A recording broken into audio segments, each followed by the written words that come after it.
गैर सनातनी है। उदाहरण के तौर पर उन्होंने सारा अली खान का उन्होंने जिक्र किया था कि वो आकर के एफिडेविट भरेंगे। मुझे लगता है आपका सवाल उस दिशा में है। उन मंदिरों को लेकर के मेरा व्यक्तिगत मानना है कि इस किस्म की कोई व्यवस्था नहीं होनी चाहिए।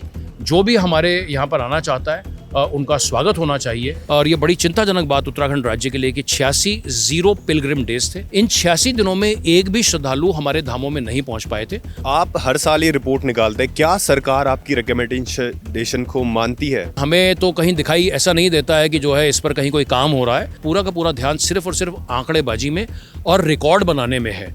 तो इस रिकॉर्ड बनाने की फितरत को बदलने की आवश्यकता है। कमाई अगर 2,200 करोड़ रुपए हो रही है और लग जा रहा है उसमें 121 करोड़, और जो डैमेज हो रहा है वो तो पता ही नहीं चल रहा कितना डैमेज हो रहा है। इस पे भी सरकार को काम करने की जरूरत है, पर सरकार आपकी कुछ नहीं सुन रही है। सरकार तो मेन स्टेक होल्डर है।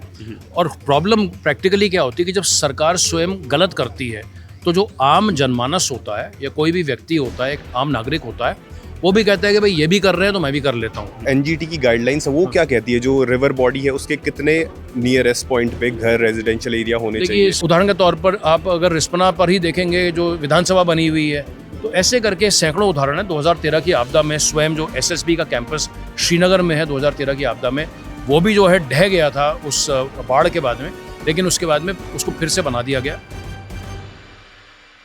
दोस्तों, उत्तराखंड में चारधाम यात्रा 19 अप्रैल से शुरू है और चारधाम यात्रा के बीकेटीसी ने नए नियम भी निकाले। और इसी पे अनूप नौटियाल जी एक रिपोर्ट लेके आए जो हर साल आती है। उसमें कुछ सुझाव होते हैं और डेटा होता है। नौटियाल जी, इस बार की रिपोर्ट में क्या अलग है? 2025 की रिपोर्ट निकाली, क्या सुझाव दे रहे हैं आप सरकार को? बहुत बहुत शुक्रिया कि आप जो है मुझसे बात कर रहे हैं इस विषय को लेकर के। तो आज हमने रिपोर्ट जारी करी है 2025 की, और ऐसे ही करके 2024 की यहाँ पर रिपोर्ट थी। तो इसमें बहुत सारा, जैसा आपने बिल्कुल सही फरमाया कि डेटा तो खैर है ही है इसमें काफ़ी सारा, कि यात्रा का पैटर्न कैसा है। और एक जो हम चीज़ नोटिस करते हैं जब सरकार की स्वयं रोज़ की रिपोर्टिंग जब चारधाम यात्रा चलती है, जो आती है, तो वो सिंपली ये बता देते हैं कि भाई आज 5,000 आ गए या 10,000 आ गए।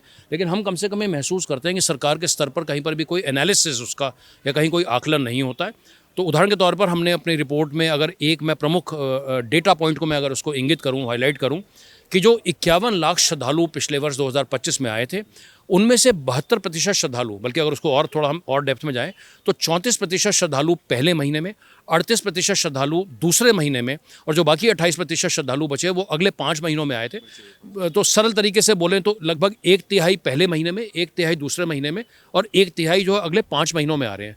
तो ये वैसे तो सामान्य तौर पर हम सभी को पता है कि शुरू में श्रद्धालु ज़्यादा आते हैं, लेकिन जब आंकड़ों के आधार पर हम कोई बात करते हैं तो हमारी प्लानिंग भी जो है वो बेहतर हो पाती है।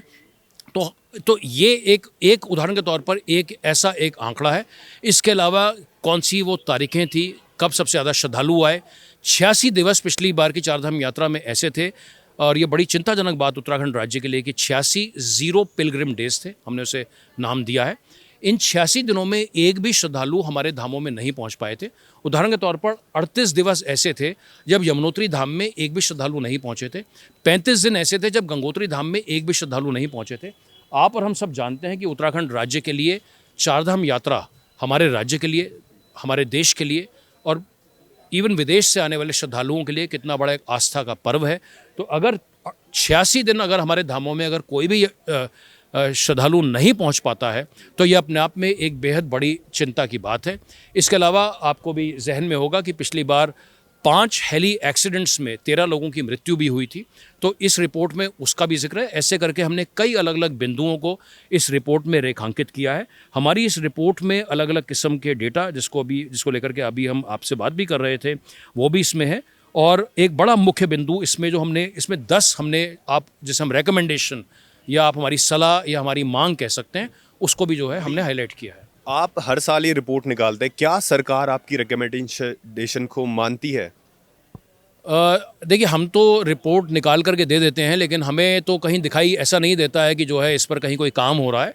और हम इस बात को भी जानते और समझते हैं कि ऐसा नहीं है कि आपकी कोई रिपोर्ट आ जाए, हमारी रिपोर्ट आ जाए, कि खाली आपके और हमारी रिपोर्ट पर ही सरकार काम करेगी। लेकिन हमारी कम से कम ये अपेक्षा रहती है कि सरकार जो है इन चीज़ों के ऊपर कम से कम ध्यान दे, क्योंकि पूरा का पूरा ध्यान ऐसा प्रतीत होता है कि पूरा का पूरा ध्यान सिर्फ और सिर्फ आंकड़ेबाजी में और रिकॉर्ड बनाने में है। तो इस रिकॉर्ड बनाने की फितरत को बदलने की आवश्यकता है। ऐसे बहुत सारे अन्य पहलू हैं जिस पर काम करने की आवश्यकता है। उदाहरण के तौर पर जो हमारी रिपोर्ट का जो पहला रिकमेंडेशन यही है कि मैक्सिमम फुटफॉल की जगह मैक्सिमम सेफ्टी की विचारधारा पर उत्तराखंड राज्य में चारधाम यात्रा को संचालित किया जाना जो है बेहद ज़रूरी है।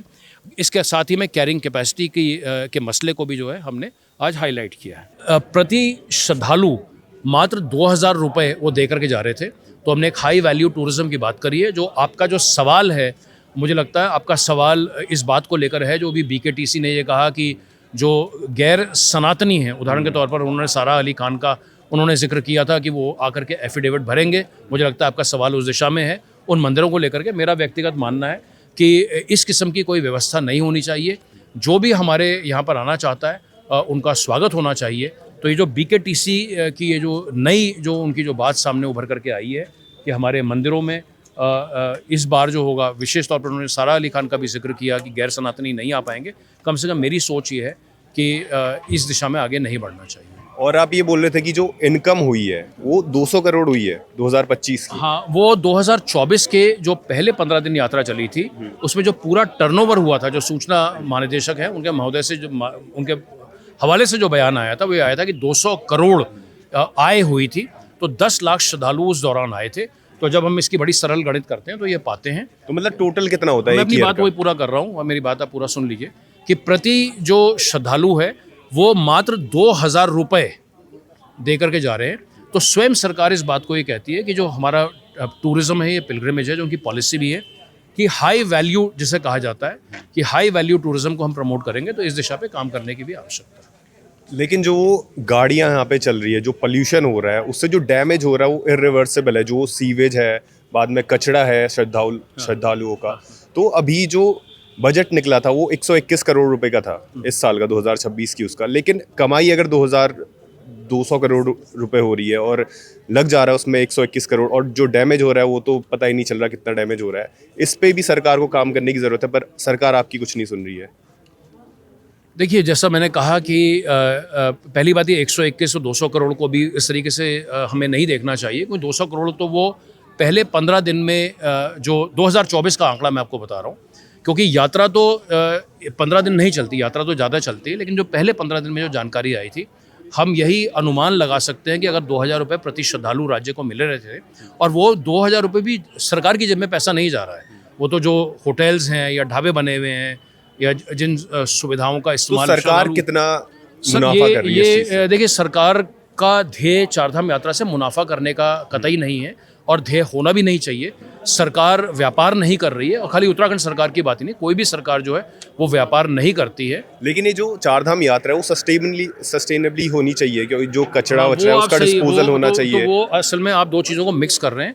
तो जो जब सरकार हाई वैल्यू टूरिज्म की बात चाहे उत्तराखंड में होती है, कहीं भी होती है, वो तो टूरिज्म के उस पूरे मॉडल को देखा जाता है कि यहाँ पर हमारे होटल्स हैं, ये जो स्टेक होल्डर्स हैं, हमारे ढाबे बने हुए हैं, हमारे जो होम स्टेज हैं, उनकी आय कैसे बढ़े, किस तरीके के साथ में श्रद्धालु लोकल इकोनॉमी में और पैसा खर्च करें।